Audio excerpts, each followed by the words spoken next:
বাড়িতে এক প্রথা আছে, আত্মীয় স্বজন নিজের ইচ্ছায় আসতে পারে, কিন্তু যাওয়াটা হইতে আছে মগর ইচ্ছায়, বুঝলেন?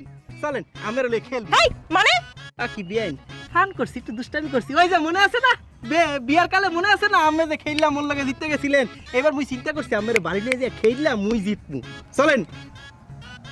যাইতে পারি তো একটা শর্ত আছে। কি শর্ত? আমনে এই ব্যাগটা লইয়া মোর পিছন পিছন হাঁটবেন।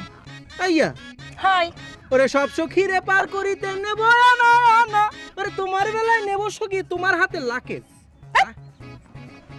সব সখীরে নেব না লাকেজ, না ছন্দটা মেললে না। এ বেআইন হিমি বেআইন।